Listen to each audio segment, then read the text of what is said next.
श्री कृष्ण चैतन्य प्रभु दया कर मोरे, तुम बिना के दयालु जगत संसारे। पतित पावन हेतु तब अवतार, मो सम पतित प्रभु न पाइबे आर। हा हा प्रभु नित्यानंद प्रेमानंद सुखी, कृपावलोकन कर आमी बड़ दुखी। दया कर सीतापति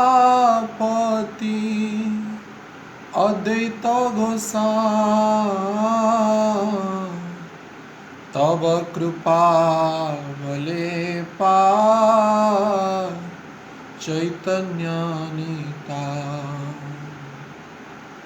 हा हा स्वरूप सनातन रूप रघुनाथ,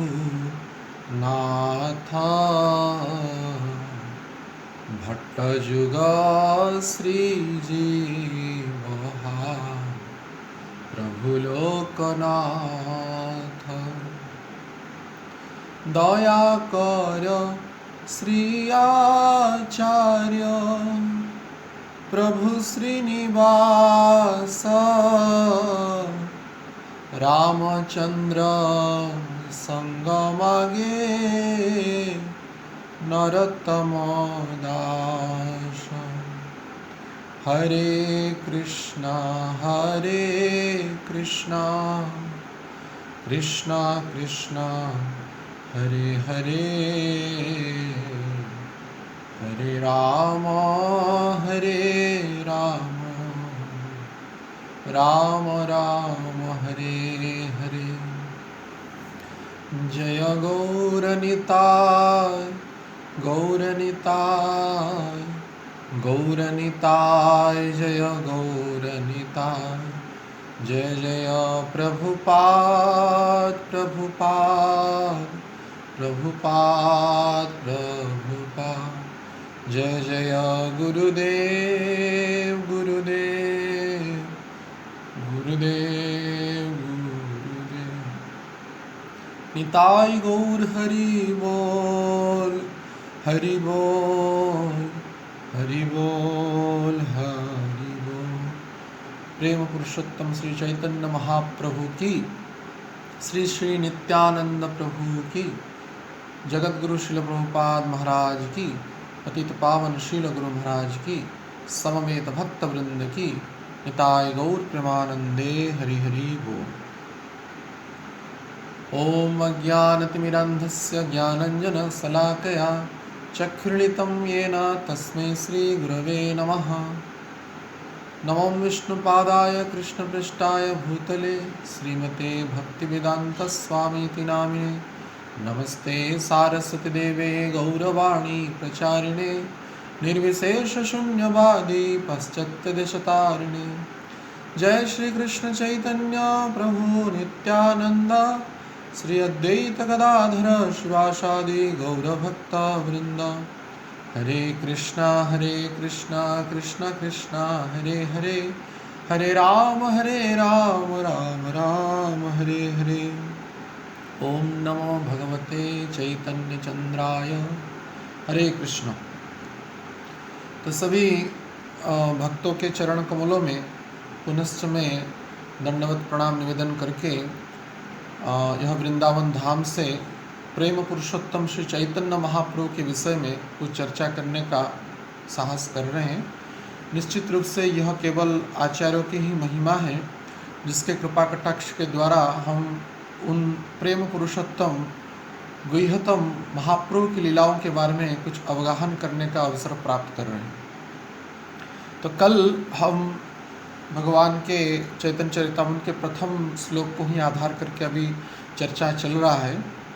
जैसे कि प्रथम श्लोक में ऐसा कृष्णदास कविराज गोस्वामी कहते हैं, वंदे गुरु निशा भक्ता निशमिषावतारकान्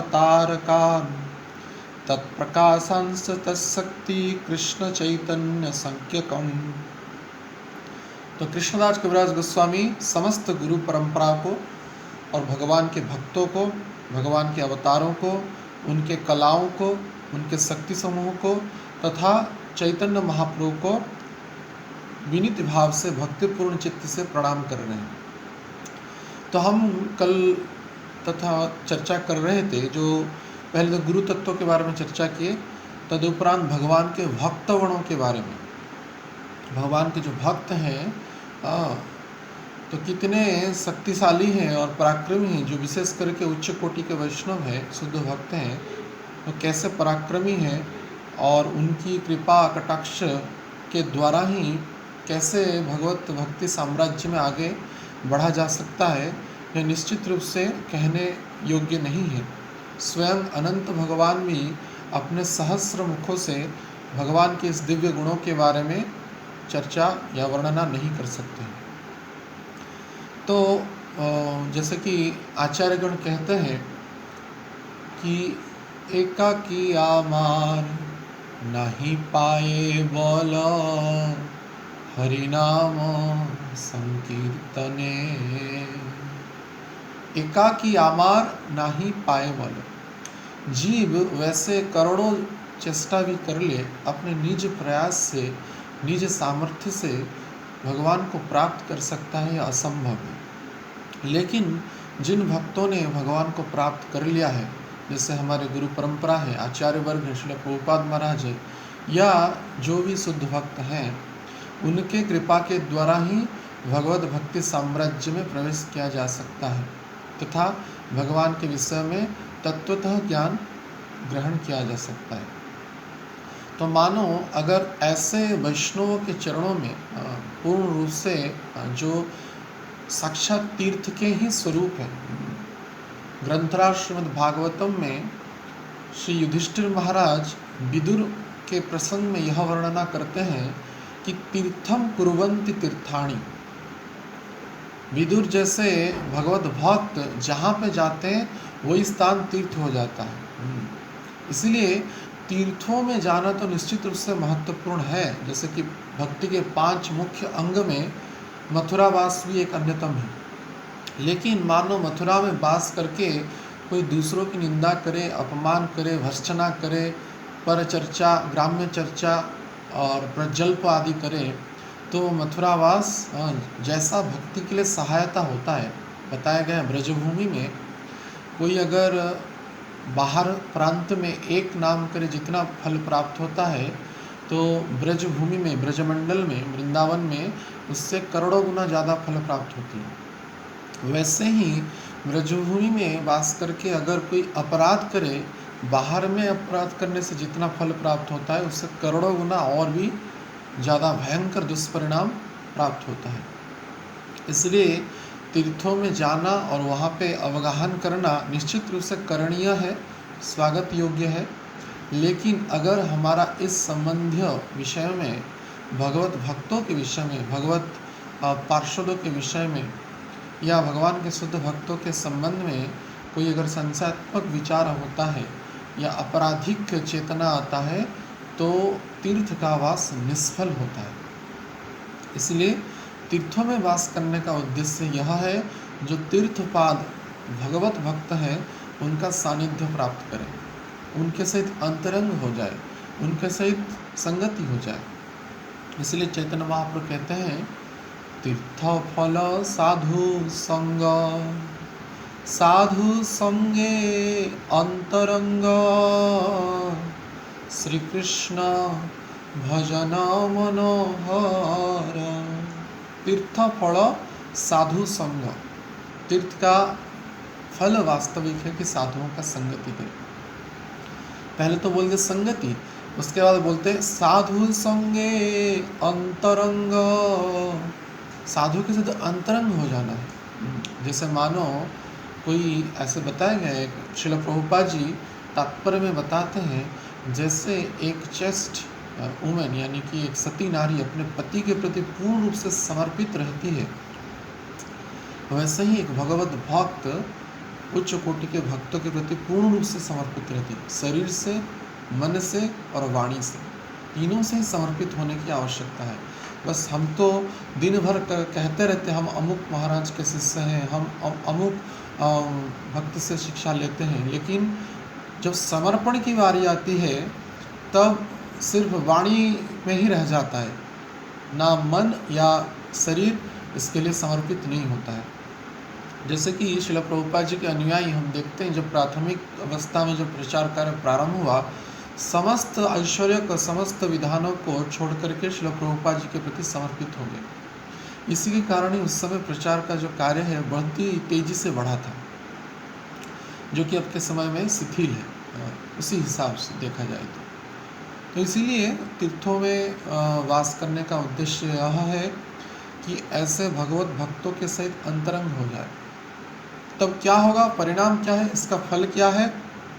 तो महाप्रभु कहते हैं श्री कृष्ण भजन मनोहर, कृष्ण का भजन अत्यंत मनोहर होता है। मनोहर यानी कि जैसे बसंत ऋतु में जैसे लताएं, पताएं, वृक्ष, पुष्प, फल से लद जाते हैं और बड़ी शोभायमान स्थिति रहता है, वैसे ही हमारा भक्ति का जीवन पूर्ण रूप से सज जाएगा, संवर जाएगा और पुष्पमय और फलमय हो जाएगा, मनोहर हो जाएगा, अत्यंत सुंदर और कमनीय हो जाएगा। और बोलते उसके बाद कहते हैं जय स्थाने साधु नहीं से स्थान जाई नहीं, और जिस स्थान में साधु नहीं है, भगवत भक्त नहीं है, उस स्थान को मैं जाऊंगा ही नहीं, चाहे कितना भी बड़ा कोई तीर्थ क्यों ना हो जाए। तो वो कहते हैं से स्थान काकेर तीर्थ सम, जहाँ पे साधु नहीं है, जहाँ पे भगवत भक्त है नहीं, वो स्थान कैसा है, कौवाओं के लिए तीर्थ है। कौवा यानी कि कौवा जो होते हैं, क्रो होते हैं, वो बस काय काय काय काय काय करते रहते हैं, प्रजल्प करते हैं, ग्राम्य कथा कहते हैं, व्यवहारिक कथाओं में ही अपना जीवन को अतिवाहित करते हैं। तो वो स्थान वैष्णवों के लिए आस्वादनीय नहीं है, ग्रहणीय नहीं है, पूजनीय नहीं है। तो ऐसे भगवत भक्तों का जो चरण कमल है पूर्ण रूप से तीर्थपाद जिनको कहा गया है, तीर्थों का ही परिचायक है। मानो ऐसे भगवत तीर्थों के चरणों में अगर किसी का अपराध हो जाए तो कहना ही क्या है। जैसे कि चैतन्य भागवत में चर्चा किया गया है, एक पाप करने से जो फल मिलता है, जो सामान्यतः एक एक पाप के लिए एक एक नरक की प्राप्ति बताया गया है, और एक अपराध 100 पाप के समतुल्य है कोई साधारण भक्त के लिए। और कोई उच्च कोटि के भक्त के चरण में अगर अपराध कर ले तो किस प्रकार का भयंकर दुष्परिणाम है, इसका कोई अनुमान ही नहीं लगा सकता है। इसलिए कहते हैं भक्तिविनोद ठाकुर, कोटि जन्म यदि करे श्रवण कीर्तन, तथापि नहीं पाए कृष्ण प्रेम धन। करोड़ों जन्म भी अगर श्रवण करें, कीर्तन करें, अन्य भक्ति युक्त क्रिया करें, तब भी अगर इस प्रकार के अपराध हो जाएगा, तब तथापि नहीं पाए कृष्ण प्रेम धन, कृष्ण प्रेम धन मिलेगा नहीं। हाँ, अपराध युक्त नाम से धर्म अर्थ काम मिल सकते हैं, लेकिन धर्म अर्थ काम हमारा ग्रहणीय या लक्ष्य है नहीं। ये तो सामान्य चीज़ें व्यक्ति को भी प्राप्त होता है अपने पूर्व जन्म की स्वीकृति से, लेकिन भगवत भक्त हम जो नित्य पाठ करते हैं मंगला आरती के बाद, जीवन का उद्देश्य है कि कृष्ण प्रेम प्राप्ति करना, कृष्ण प्रेम प्राप्ति करना ही जीवन का परम उद्देश्य है। तो ऐसे भगवत भक्तों के अगर चरणों में अगर हमारा अपराध हो जाए तो निश्चित रूप से परिणाम बड़ा भयंकर होता है। वो बताया गया है, कोई अगर भक्त हमारे कारण अगर क्रंदन करे, रोए, तो हमारे जीवन के लिए वो कालाग्नि के समतुल्य होता है। नरक इस भौतिक जीवन में नारकीय कष्ट प्राप्त करते हैं और आध्यात्मिक जीवन पूर्ण रूप से विनष्ट हो जाता है, पूर्ण रूप से विनष्ट हो जाता है। तो ऐसे जो हम चर्चा कर रहे थे कल, जो चापाल गोपाल थे चैतन्य महाप्रभु के लीला में, जो चैतन्य महाप्रभु के अन्यतम प्रिय पार्षद श्रीवास ठाकुर जो नारद मुनि के अवतार हैं, उनके चरणों में ये अपराध किए। उसी के कारण उनके शरीर में गलित कुष्ठ हो गया और इसके निवारण के लिए जब चैतन्य महाप्रभु के निकट हो गए तो बोले, आप पूर्ण श्रद्धा से अपराधी भाव से भगवान का नाम करिए और जितने वैष्णव हैं सबका गुणगान करिए। तो कल हम उस भजन जो बाद में देवकी नंदन दास हुए, चपाल गोपाल जो बाद में देवकी नंदन दास हुए, उन्होंने जो भजन लिखा है वो कैसा अपराध मोचन करता है। अगर हम भी वैसे तो सबसे उत्तम है जिनके चरणों में अपराध हुआ है वहाँ पे जाकर के डायरेक्ट उनके चरणों में क्षमा प्रार्थना करें अगर वो जीवित हैं। अगर दूर में है तो फ़ोन में भी कह सकते हैं या कोई भी माध्यम से कह सकते हैं। अगर शरीर छोड़ भी दिए हैं तब यह कोई अगर दूसरा कोई ऑप्शन है नहीं, अन्य कोई विकल्प है नहीं, तो निश्चित रूप से यह भजन को गा करके अत्यंत अपराधी भाव से, ग्लानि से, पीड़ा में परिपूर्ण होकर के यह गीत अगर गाएंगे तो निश्चित रूप से अपराध मोचन होता है। यह आचार्यगण गुरु परंपरा में प्रदान किए हैं। तो हम कल उस भजन को आधा तक चर्चा किए थे। तो जैसे कि देवकी नंदन दास कह रहे हैं, ब्रह्मांडता रीते शक्ति धरे जने जाने, ए वेद पुराणे गुण गाए जे सुने। देवकी नंदन दास कहते हैं कि ऐसे जो उत्तम कोटि के भक्त होते हैं, ब्रह्मांड तारिते शक्ति धरे जने जने, एक एक ब्रह्मांड को भी उतार सकते हैं।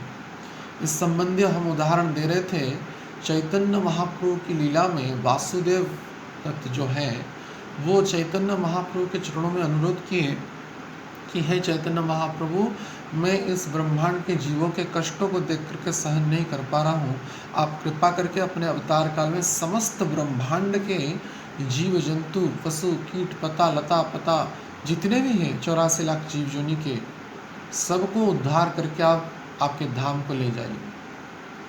और इन सब का पाप का जो परिणाम है मैं भुगतूंगा अनंत करोड़ वर्षों तक नरक तक। लेकिन चैतन्य महाप्रभु कहे, मेरे जो भक्त होते हैं, प्राण प्यारे जो भक्त होते हैं, कोई भी बंधन में बंधते नहीं। तो इसीलिए सर्व बंधन विनिर्मुक्ता हरिदास निरामया, भगवान के जो भक्त होते हैं समस्त बंधनों से मुक्त होते हैं। और तुम समस्त ब्रह्मांड के जो 84 लाख जीव जोनि के जितने जीव जंतु हैं, इनका अगर अपराध लोगे, पाप लोगे तो नरक में भुगतोगे, यह संभवपर नहीं है।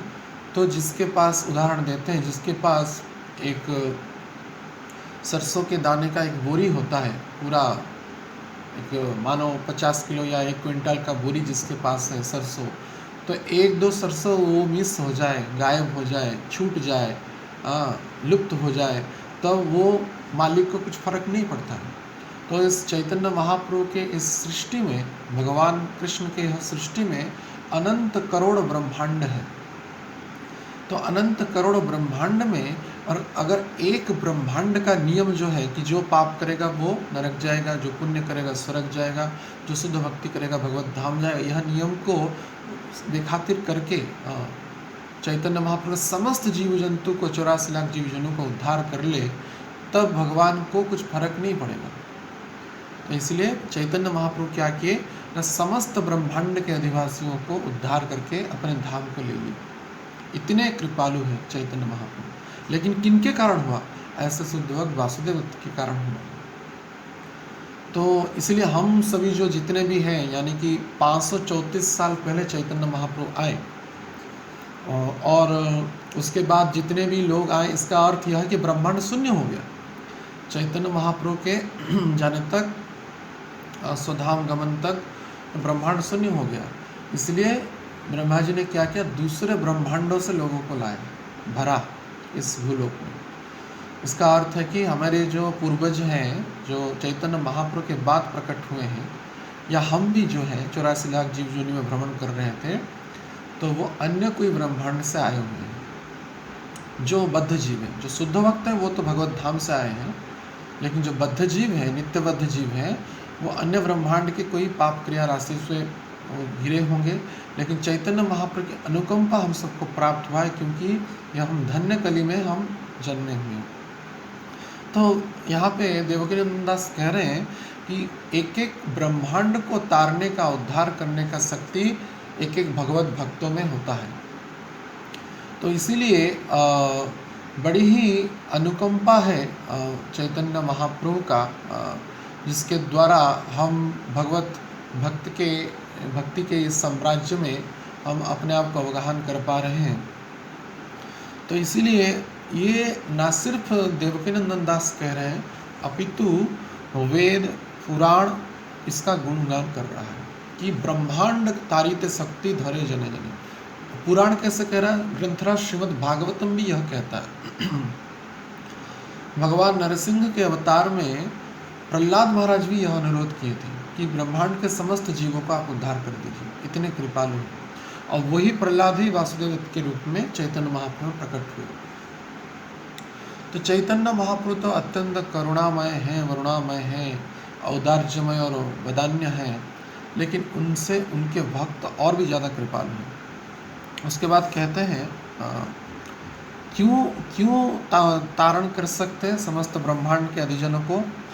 तो देवकीनंदन दास कह रहे हैं, महाप्रभुर गण सब पतित पावन, ताई लोभे मुई पापी लईनु शरण।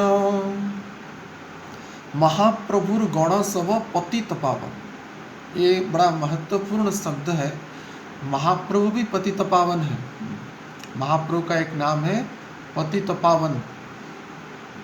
जैसे कि नरोत्तम दास ठाकुर वर्णना करते हैं, श्री कृष्ण चैतन्य प्रभु दया कर मोरे,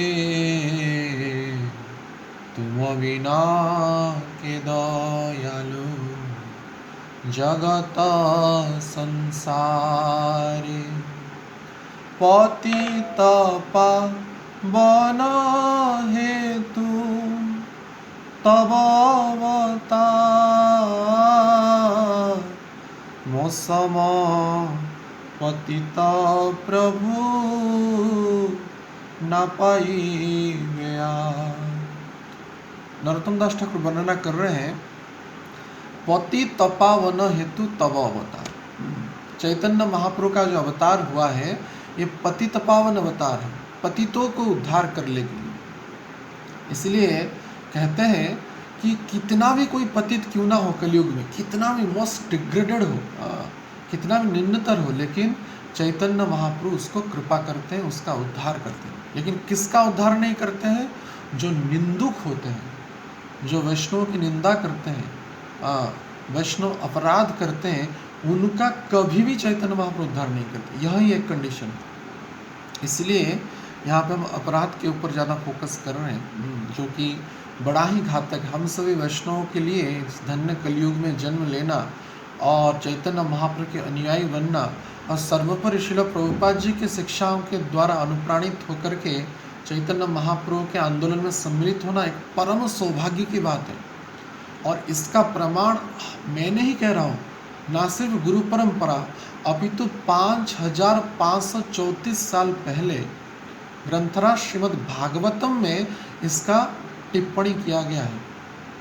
एकादश स्कंद भागवतम में निमि महाराज के यज्ञ में करभाजन मुनि जो नवयोगेंद्र से अन्यतम है वो इसका वर्णना कर रहे हैं। कृष्ण वर्णम तिसा कृष्णम संगपंगस्त पार्षदम यज्ञ संकीर्तन प्राये ययंती सुमेधसा। तो करभाजन मुनि कह रहे हैं, और ये कौन सी बात है? लिखे और बोले, व्यासदेव ने लिखे, सुखदेव गोस्वामी ने कहा, जो लेकिन ये जो बात है त्रेतया युग की बात है। सोचिए, त्रेतया युग में निमि महाराज जो जनक यानी कि जनक राज थे, वो निमि महाराज, हाँ, तो मिथिलांचल में यह हो रहा था यज्ञ, करोड़ों करोड़ों साल पहले की बात है। और उसमें नवयोगेंद्र से अन्यतम करभाजन मुनि आकर के इसका भविष्यवाणी की। तो सोचिए, हम सभी के बारे में इतना आगे से भविष्यवाणी हो गया क्या कि अकृष्ण वर्ण यानी कि जो गौर वर्ण चैतन्य महाप्रभु कलिकाल में आएंगे, संग और उपांग के सहित आएंगे। कोई अस्त्र शस्त्र लेके आएंगे नहीं, शंख चक्र गदा पद्म आदि लेके नहीं आएंगे। क्या लेके आएंगे? ना संकीर्तन रूपक यज्ञ लेके आएंगे।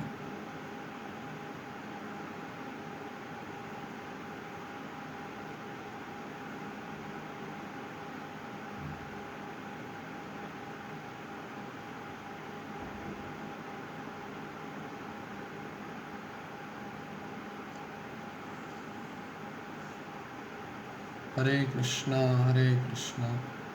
कृष्णा कृष्णा हरे हरे, हरे राम राम राम हरे हरे। 868 हरे कृष्णा कृष्णा कृष्णा हरे हरे, हरे राम राम राम हरे।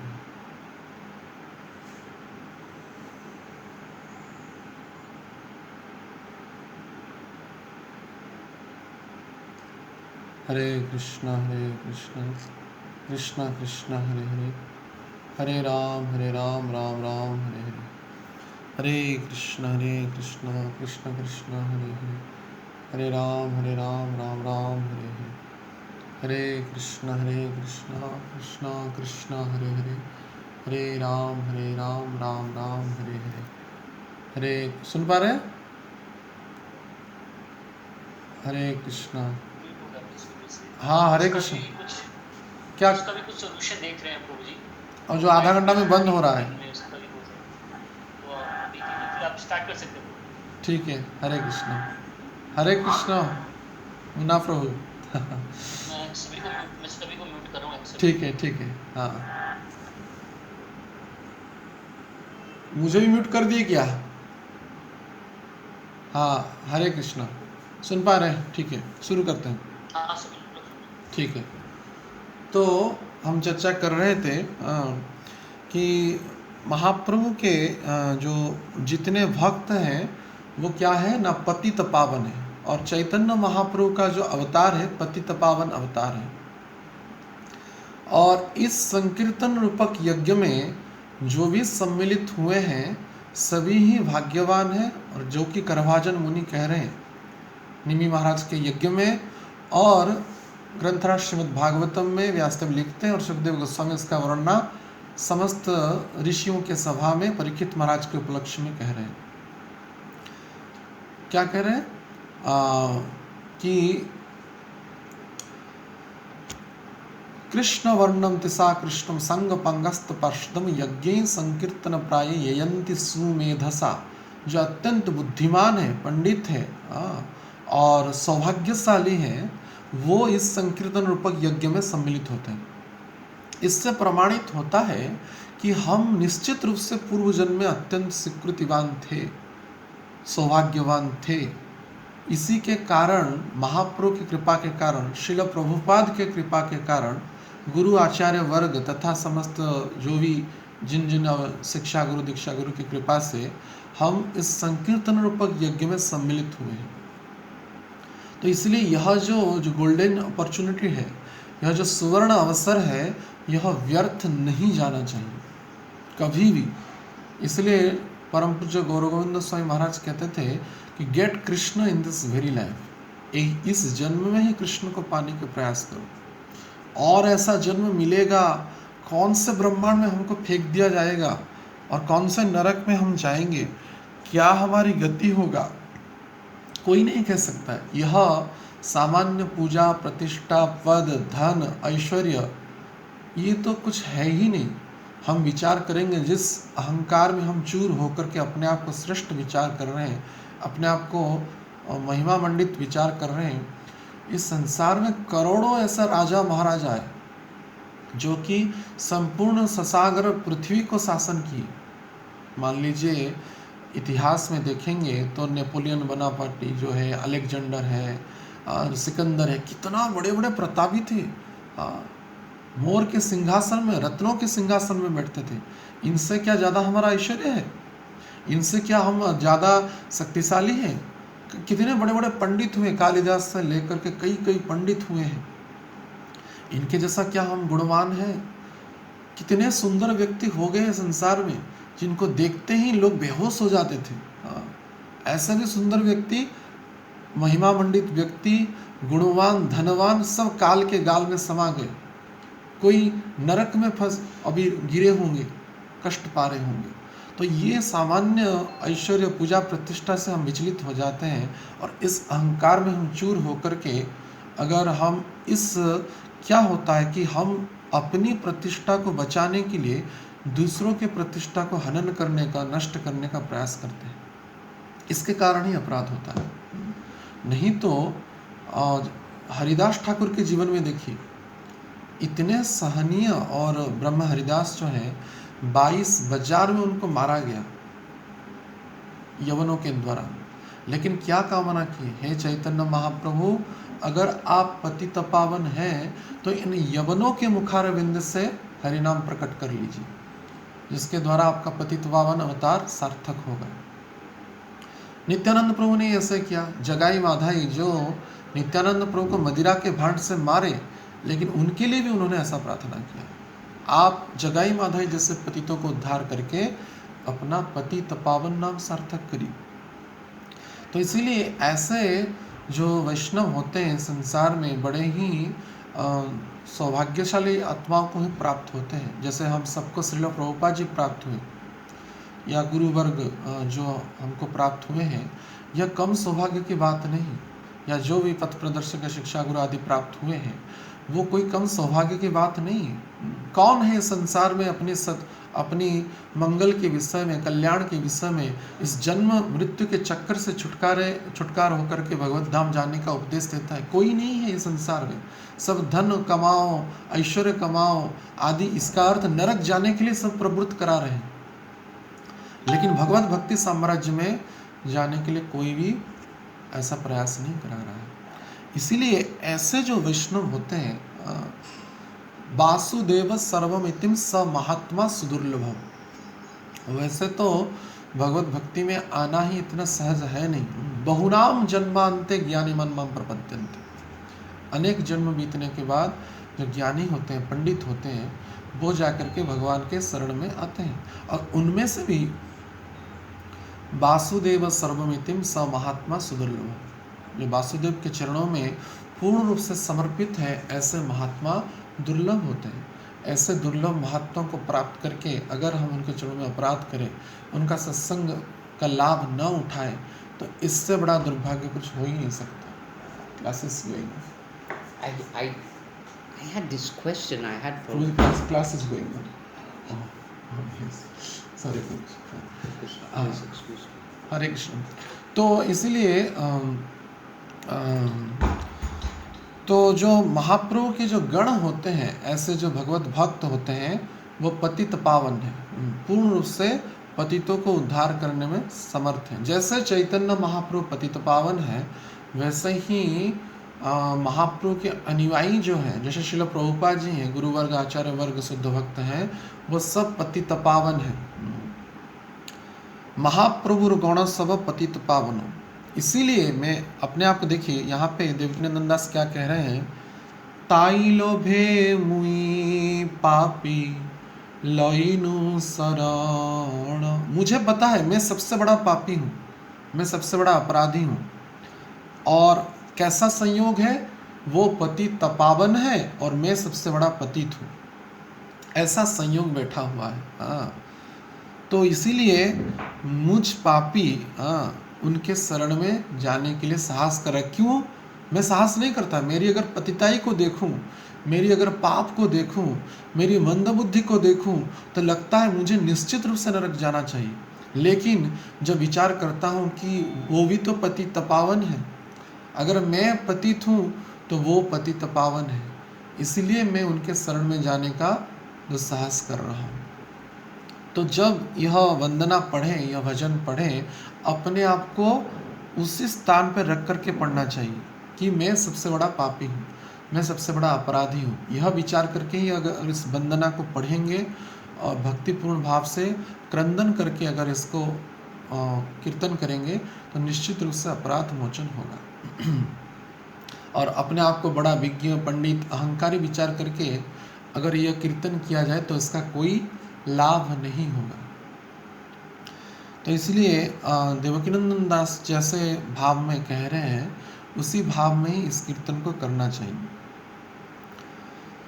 उसके बाद कहते हैं, वंदना करिते मुई कत शक्ति धारी, तम बुद्धि दोषे मुई दंभ मात्र करी।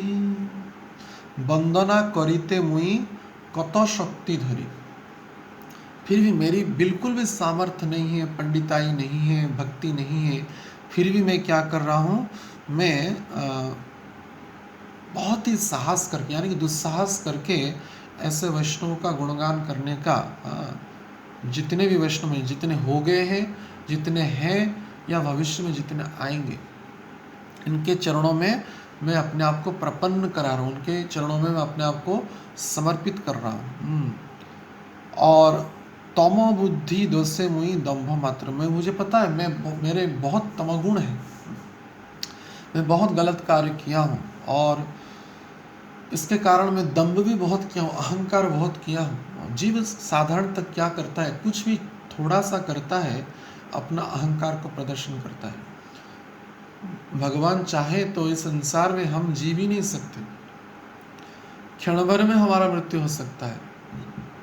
जैसे हम देख रहे हैं अभी जो विपत्ति चल रहा है, तो इसलिए, लेकिन फिर भी हम दंभ करते हैं। प्रकृति ही क्रियमाणानि गुणे कर्माणि सर्वशः अहंकार विमूढ़ात्मा कर्ताहम इति मन्यते। जो अहंकारी होते हैं, विमूढ़ात्मा होते हैं, जो दुष्ट होते हैं, अपने आप को कर्ता विचार करते हैं। लेकिन जो भगवान के भक्त होते हैं, क्या करते, कहते हैं अपने आप को, गोपी भर्तु पदकमलयो दासानु दासानु दास। गोपियों के जो भरतार हैं, यानी कि भगवान कृष्ण के दासों के दासों के दासों के मैं अनुदास हूँ, यह विचार करते हैं। तो यह विचार करके अपने पाप को स्मरण कर रहे हैं। देवकीनंदन दास में श्रीवास ठाकुर को कितना कष्ट दिया था, और कितना तमोबुद्धि था मेरी, तमोगुणी जो वस्तु है, मांस है, मदिरा है, उनके गृह के सामने रख दिया था, और कितना दम्भ था मेरे अंदर, कितना अहंकार था। लेकिन चैतन्य महाप्रभु ने कृपा करके मुझे सत्य शिक्षा प्रदान किया। लेकिन मेरे अंदर इतनी तमोगुण, इतनी बुराई, इतनी आपराधिक चेतना होने के बाद भी मेरे में साहस आ रहा है और उल्लास में आनंदित हूँ। क्यों कह रहे हैं उसके बाद, तथापि मुकेरा भाग्य मनेर उल्लास दोष क्षमी मोधमे कर निज दास। क्या कह रहे हैं कि तथापि मुकेर भाग्य मनेर उल्लास, फिर भी मैं उल्लासित हूँ, आनंदित हूँ, हर्षित हूँ। क्यों? क्योंकि मुझे पता है वैष्णव कभी भी दोष ग्रहण नहीं करते। श्रीवास ठाकुर कभी दोष ग्रहण नहीं किए, भगवान दोष ग्रहण करते हैं। जो उच्च कोटि के वैष्णव होते हैं, उनके चरणों में कितने भी आप अपराध कर ले, तब भी जब तक उनके गुरु या कृष्ण के चरणों में अपराध नहीं करेंगे तब तक वो शुद्ध भक्त वो उस अपराध को ग्रहण करते नहीं। लेकिन किसी के चरणों में भी अपराध हो भगवान इसको ग्रहण करते हैं, क्योंकि भगवान को यह प्रिय नहीं। अहम भक्त्यापराधीन यशतंत्र भी एवधि साधु भी हृदयगस्त भक्ति भक्त जनप्रिय। भगवान के लिए भक्त ही प्रिय है। जैसे कि हमारे उड़िया में एक गीत गाते हैं, भगवान के प्राण भक्ति, सालावेग लिखते हैं, बड़ी सुंदर भजन है, उसको मैं थोड़ा बोलना चाहता हूँ। वो कहते हैं वहाँ पे सालावेग अपने भगवान के गुणों के बारे में वर्णना कर रहे हैं। एका तो भक्त जीवन भक्त निमंते तोरा शंख चक्र चिन्ह शंख चक्र चिन्ह एका तो भक्त जीवन। यहाँ पे कह रहे साल्वेग जी, आपके लिए भक्ति ही आपका जीवन है। जैसे हमारे अंदर जो हार्ट अगर नहीं होगा तो हमारा प्राण चला जाएगा, प्राणवायु चला जाए तो शरीर नष्ट हो जाएगा। वैसे ही मानो भगवान के हृदय में भक्त ही बैठे हुए हैं। अगर भक्त नहीं रहे तो मानो भगवान का ही प्राण जैसे चला जाएगा। एका तो भक्त जीवन। और भक्त के लिए ही, भक्त के सुरक्षा के लिए ही आप क्या किए हैं ना, शंख चक्र चिन्ह को धारण किए हैं। भक्त निमंते तोरा शंख चक्र चिन्ह शंख चक्र चिन्ह एका तो भक्त जीवन। भक्त के लिए जीवन, भगवान के लिए जीवन भक्ति ही। इसलिए वो जो शंख चक्र धारण किए हैं, गदा पद्मादि धारण किए हैं, केवल भगवान के सुरक्षा के लिए, भक्त के सुरक्षा के लिए। और कहते हैं भक्त तो माता पिता भक्त तो बंधु।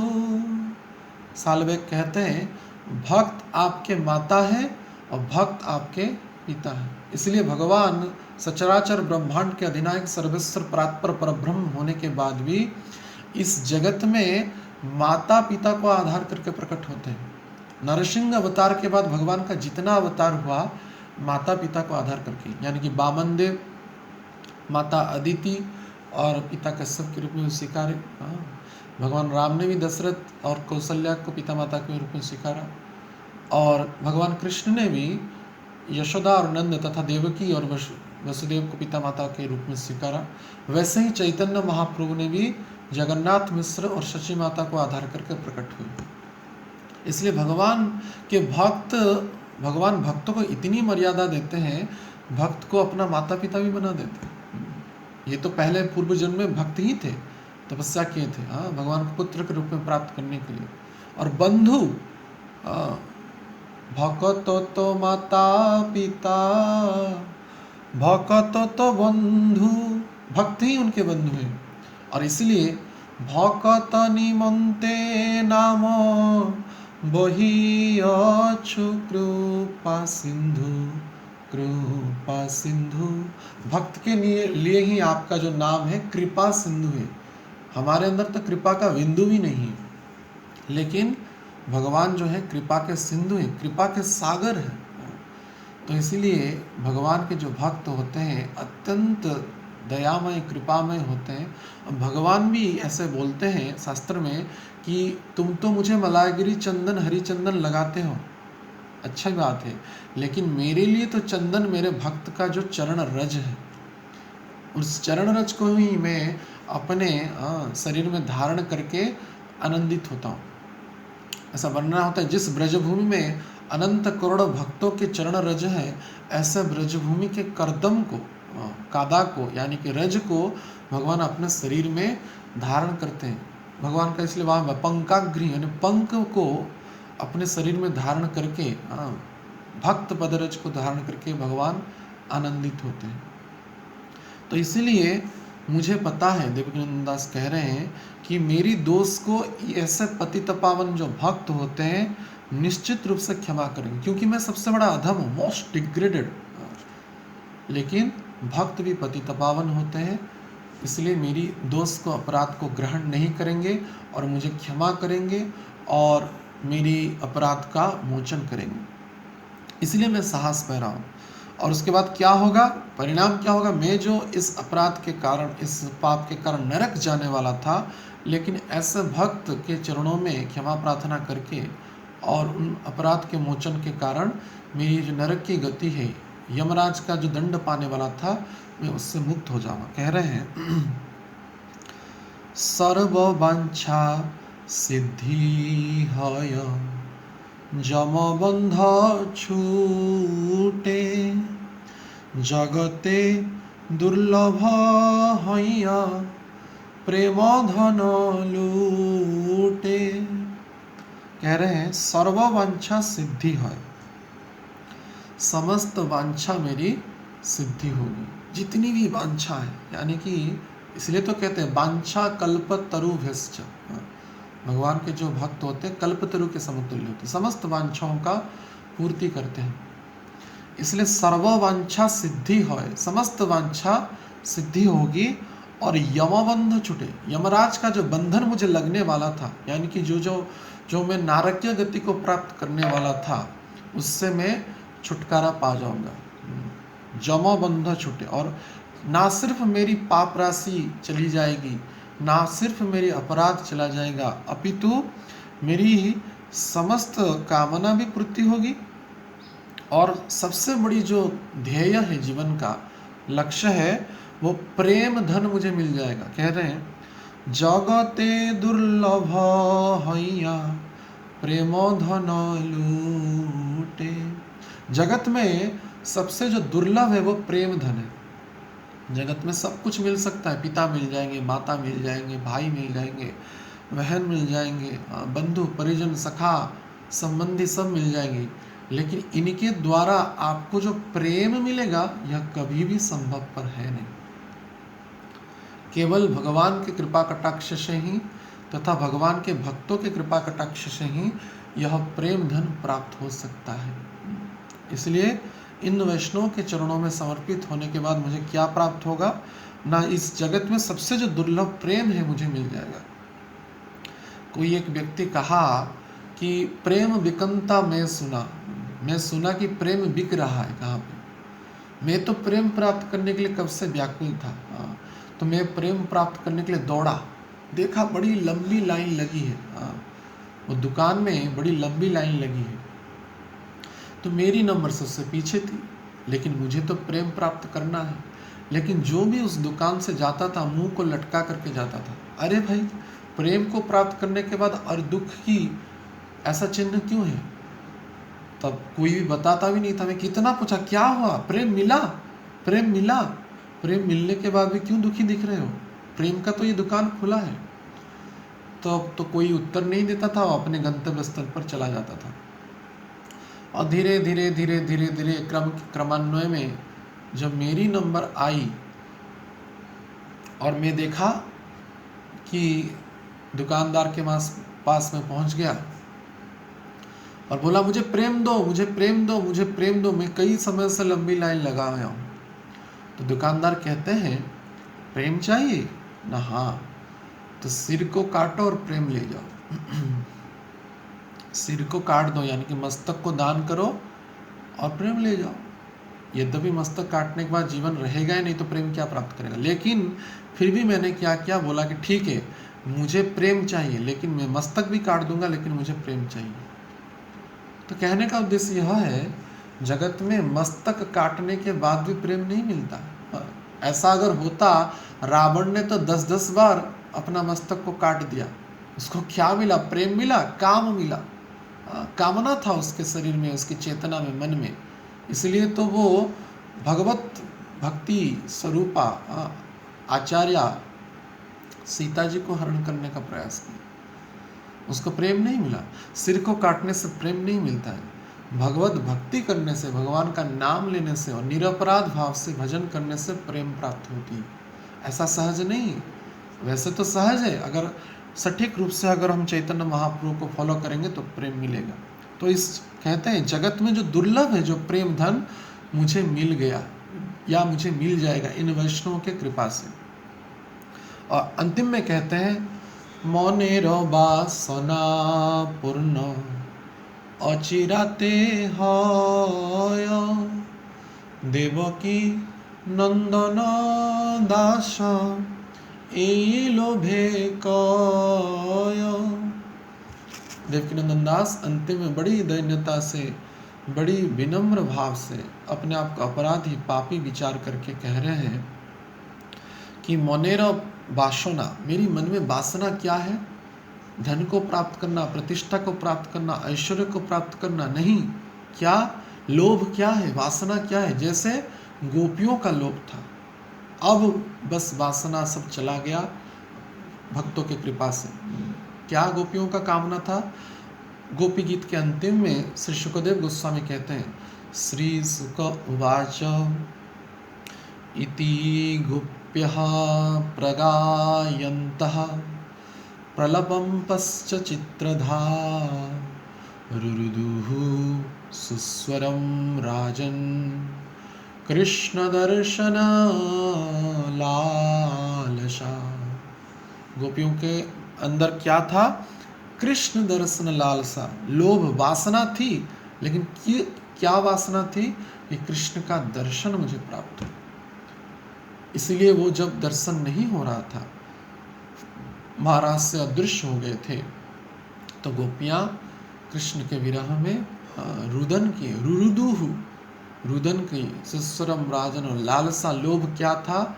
कृष्ण दर्शन लालसा। तो देवकीनंदन दास भी कह रहे हैं मेरी मन में भी यह लालसा है कि मैं कब चैतन्य महाप्रभु का कृपा प्राप्त करूं, कब मैं वैष्णव का कृपा प्राप्त करूं, उनके कृपा के भाजन के द्वारा प्रेम रूपक धन को प्राप्त करूं। और निश्चित रूप से मुझे पता है ऐसे वैष्णव की कृपा से मेरी अंदर जो यह वासना है कृष्ण धन को प्राप्त करने के लिए, कृष्ण प्रेम धन को प्राप्त करने के लिए जो मेरी जो वासना है, निश्चित रूप से अचिराते हुए निश्चित रूप से पूर्ण होगा। इसलिए मेरी अंदर जो लोभ है, देवकी नंदन दास एई लोभे कौय, मैं देवकी नंदन दास यही लोभ कर रहा हूँ कि मेरे अंदर कब वो कृष्ण प्रेम जागृत होगा। कबे हवे से सुदीन आमार, कब वो सुदीन आएगा। गौरांग बोलित हवे पुलक शरीर में, तो वही तो कह रहे हैं कबे आमे हिरिव श्री वृंदावन। नित्यानंद प्रभु की कब कृपा होगा, कब मैं वृंदावन का वास्तविक दर्शन करूंगा, ना कि नोही बाजार रमण रेती चैतन्य विहार का दर्शन होगा। चिंतामणि प्रखर सत्म सुकल्प वृक्षम दिव्याद वृंदारण्य कल्प ध्रुमादः श्रीमन रत्नगार सिंहास्तनस्तम। यह सब कब मुझे दर्शन को प्राप्त होगा। यह लोभ रख करके, और यह लोभ भी कोई कारण नहीं है, निश्चित रूप से उनको पता है कि ऐसे शुद्ध भक्तों के कृपा के द्वारा यह लोभ मेरी अचिरात यानी निश्चित रूप से परिपूर्ण होगा। बहुत अपराध कर लिया, बहुत पाप कर लिया, अब नहीं करूँगा। अब सभी अवस्था में, सभी स्थिति में मैं भक्तों का गुणगान करूँगा। विशेष करके जो उच्च कोटि के वैष्णव होते हैं उनके चरणों में तो कभी भी अपराध नहीं करूँगा, जीव मात्र के चरणों में मैं अपराध नहीं करूँगा। तो यह ही लोभ रख करके श्री देवकीनंदन दास अपनी भजन के अर्घ्य को, अपनी जो श्रद्धांजलि को यहाँ पे विराम दे रहे हैं। और तो हम भी यहाँ पे आज के चर्चा को विराम देंगे, 5 बज गया है। तो सभी भक्तों के चरणों में पुनश्च दंडवत प्रणाम है। वृंदावन धाम से सभी भक्तों के चरणों में हम प्रणाम कर रहे हैं, जिसके द्वारा ऐसे भजन के मार्ग में पूर्ण रूप से सावधान से रहे और अपराध से बच कर के रहे। और विशेष करके जो उच्च कोटि के वैष्णव होते हैं उनके चरणों में कभी भी जैसे अपराध ना हो, चाहे वो सिर्फ नामधारी कामधारी नहीं, कोई भी हो सकता है। इसलिए हर एक से अपराध से बचना चाहिए। और विशेष करके ऐसी अगर क्रियाओं का अगर हम आचरण करेंगे, निश्चित रूप से जीवन का जो उद्देश्य है कृष्ण प्रेम, कृष्ण के चरणों में मति होना, अपने आराध्य इष्ट के चरणों में मति होना, जो निश्चित रूप से संभवपर होगा। हरे कृष्णा कृष्णा कृष्णा हरे हरे, हरे राम राम राम हरे हरे। हरि बोल। तो अनम्यूट कर लीजिए सबको, और किसी का प्रश्न है तो पूछ सकते हैं, 5 मिनट। हरे कृष्णा। हाँ हरे कृष्णा बोलिए, किसी का अगर कोई प्रश्न है तो पूछ सकते हैं। कौन ऑन है? हरे कृष्णा रोहित प्रभु। जिसका प्रश्न होगा वो अनम्यूट करके पूछ सकते हैं, जैसे बाहर से और भी हाँ कई वॉइस आ रहे हैं, तो जिसका प्रश्न होगा वो अनम्यूट करके पूछ सकते कृष्णा प्रभु जी दंडवत प्रणाम। हाँ, दंडवत प्रणाम प्रभु। हरे कृष्ण माता जी, हरे कृष्ण प्रभु। हाँ प्रभु, कुहंतु, बोलिए प्रभु जी। प्रभु जी आवाज आ रही है? हाँ, पूरा स्पष्ट सुनाई दे रहा है। हैं। आप बोलिए प्रभु जी, हाँ प्रभु जी का म्यूट था, अब आप बोलिए। हाँ, मेरी आवाज़ स्पष्ट सुनाई दे रही है, मुझे आपका आवाज़ भी सुनाई दे रहा है, बोलिए। नहीं, नहीं। निमाई चरण जी, प्रभु एक बोलिए। थोड़ा हरे कृष्ण। सा डाउट था प्रभु जी। हाँ हरे कृष्णा। बहुत अच्छा क्लास था एक्चुअली।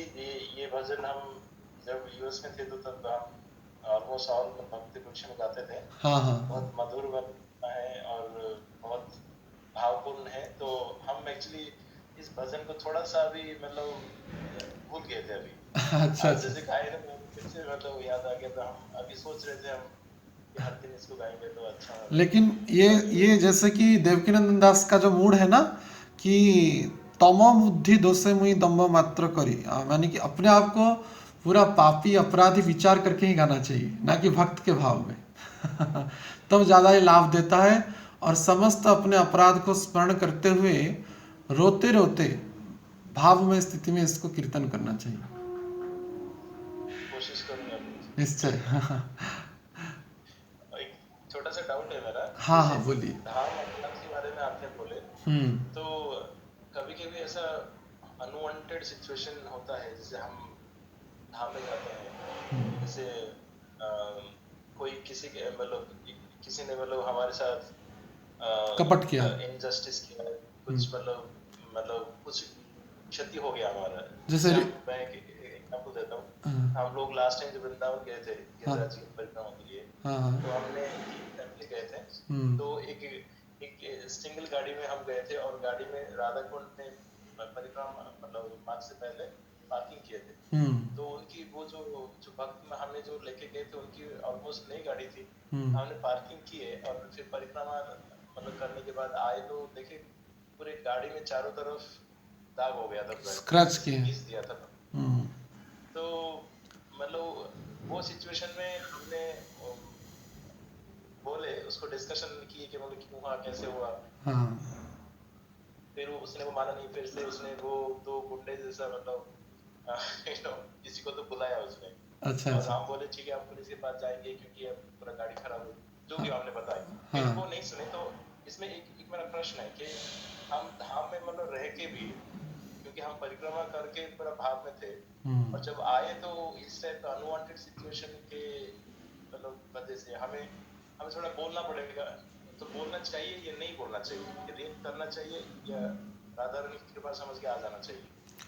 नहीं, वैसे तो यह शिक्षा सिर्फ धाम में है नहीं। मान लीजिए हरिदास ठाकुर के ये तो अति उच्च कोटि की भाव है, उच्च कोटि की स्थिति है। हरिदास ठाकुर को मानो आप निमाई चरण प्रभु को कोई पीटेगा मानो, तो उस समय हमारी चेतना क्या रहेगी रिप्लाई के लिए? तो हम तो सहन नहीं कर सकते। और पीटने वाले कोई वैष्णव थे नहीं हरिदास ठाकुर को, यवन थे, यवन से भी थे। लेकिन फिर भी उन्होंने बोला कि अगर आप पतित पावन है तो इन यवनों को आप उद्धार कर दीजिए और इनके मुखारविंद से हरिनाम प्रकट करा लीजिए। ये तो अति उच्च स्थिति की बात है। तो यह आदर्श शिक्षा के लिए निश्चित ग्रहणीय है। कम से कम ये न भी हो तब से लोभ रखना चाहिए कि क्या मेरी ऐसी स्थिति आएगी कि मुझे इतना भी पीड़ा होने के बाद भी मैं कुछ भी रिप्लाई नहीं दूंगा। लेकिन सांसारिक जीवनों में जैसे कि आप ऑफिस वगैरह में हैं, कुछ रचनात्मक कार्य करना पड़ता है, उसी का क्षेत्र अलग है। लेकिन जब वृंदावन धाम में हैं या मंदिर आए हैं, कोई भक्त के द्वारा ताड़ना और प्रताड़ना या ब्रजवासी धामवासी के द्वारा प्रताड़ित हुए हैं, तो उस संदर्भ में ज़्यादा सीरियसली इसको गंभीरता से नहीं लेना चाहिए। इसको राधा रानी की ही कृपा विचार करके इस बात को विस्मरण कर लेना ही अच्छा है। यही हमारे आचार्यों की शिक्षा है। तो उस समय फाइट करने का तो सजेशन हम नहीं दे सकते क्योंकि युद्ध करना ठीक नहीं है। तो मतलब ये कि हुई, तो हमने एक्चुअली सोचा कि मतलब अगर अपने साइड से ट्राई तो करनी चाहिए, बोलना तो चाहिए एटलीस्ट कि हाँ, मतलब उसका अनुसंधान कर सकते हैं। जो भी मतलब हाँ, हुआ। अनुसंधान कर सकते हैं, लेकिन ये शिक्षा ज़्यादा वैष्णव भक्तों के लिए है, हो सकता है, क्योंकि आजकल भी गौरगंज महाराज कहे हैं धाम में कली का भी प्रवेश हो गया है, मठ मंदिर में भी कली का प्रवेश हो गया है। तो एक क्लास है वहाँ पे कहते हैं द कली एंटर्ड इनटू द मूवमेंट। महाराज जी का क्लास है, कली ने मूवमेंट के अंदर प्रवेश कर गया है। हाँ, तो ऐसे भक्तों से या ऐसे व्यक्तियों से कम सावधान रहना चाहिए। प्रभुपाद जी कहते थे गिव ओबेडियंस कीप डिस्टेंस, उनको दूर से जैसे दूरता रखें वो, या ऐसी अनवांटेड चीज़ ना हो, इसके लिए नेक्स्ट टाइम जब जाए तो उसका कुछ विकल्प पंथा अपना सकते हैं, क्योंकि ये तो हाँ, उसका विकल्प पंथा अपनाया जा सकता है, लेकिन तत्कालीन स्थिति में युद्ध करना और लड़ाई करना, मार पिटाई करना या गाली गुलच करना, ये वैष्णव के लिए शोभनीय है नहीं। हाँ, जब हमारे कोई गुरु की निंदा कर ले धाम में, हमारे कोई भक्तों की निंदा करे या कृष्ण की निंदा करे, तब लड़ना चाहिए, झगड़ना चाहिए। लेकिन हमारे धन के प्रति, हमारे शरीर के प्रति कुछ कष्ट हुआ या असुविधा हुआ, तब इसका विरोधाभास होना, यह एक आदर्श भक्त का लक्षण है नहीं।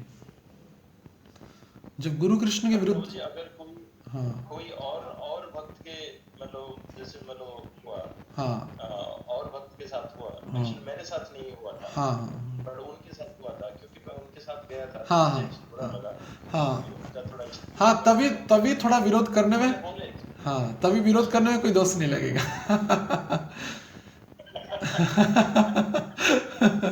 अगर कोई दूसरे वक्त के लिए बोल रहे हैं तब तो विरोध करने में दोष नहीं लगेगा, लेकिन देखना चाहिए कि हमारी लैंग्वेज कैसी हो रही है और चेतना कैसी हो रहा है।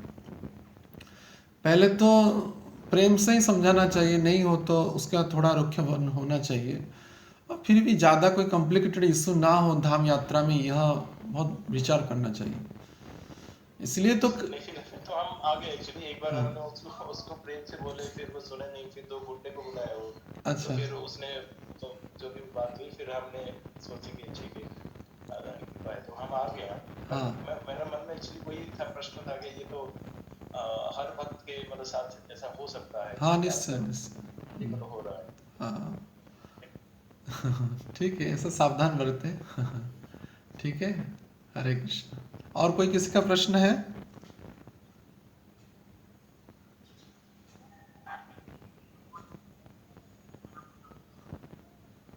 हरे कृष्णा प्रभु जी। हरे कृष्णा। कौन कह रहे हैं? हाँ प्रभु जी।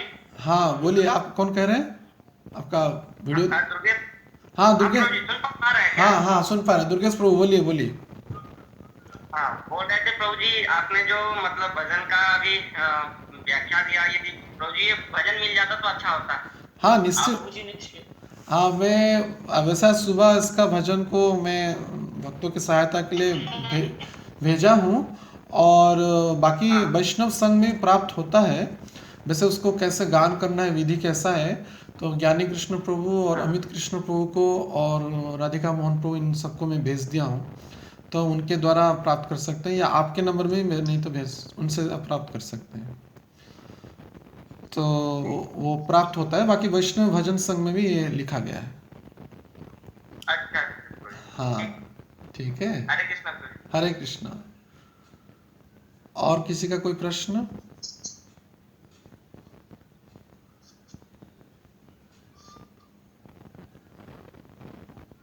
अच्छा, हाँ, कौन सा भजन था? ये टाइटल ऐसा है, प्रश्न कर रहे हैं माता जी, तो वृंदावन वासी जत वैष्णवेर गण प्रथमे वंदना करी सबार चरण। तो टाइटल जो शुरू होता है वृंदावन वासी जत वैष्णवेर गण, ये भजन का शीर्षक है, और जिनको लिखा है देवकीनंदन दास ने। तो आप वैष्णव संघ बुक में इसको प्राप्त कर सकते हैं, नहीं तो ऑनलाइन गूगल में भी मिलेगा। बाकी धुन वगैरह जो है भक्तों से आप ले सकते हैं कैसे ये करना है। ठीक है, हरे कृष्ण माता जी। तो थैंक यू सो मच प्रभु जी। समय की हाँ कमी के कारण जैसे हमें पास अभी 1.5 मिनट ही है, हाँ तो ठीक है, मैं सभी को लोगों का धन्यवाद। बहुत धन्यवाद करूंगा जो इस डेली बेसिस के लेक्चर को ज्वाइन किया। सभी भक्तों को मेरी तरफ से कोटि कोटि प्रणाम, और विशेषकर प्रभु जी का प्रणाम। उन्होंने बहुत ही, मैं देख रहा था कि कई भक्त आ रहे प्रभु जी से कुछ पूछने के लिए, तो इस टाइम निकाल के प्रभु जी ने हमारे साथ अभी एक क्लास शेयर किया। तो थैंक यू सो मच प्रभु। ठीक है। के लिए हम महामंत्र करेंगे। हरे कृष्णा कृष्णा कृष्णा कृष्णा कृष्णा हरे हरे, हरे हरे राम राम राम हरे हरे। राम हरे हरे।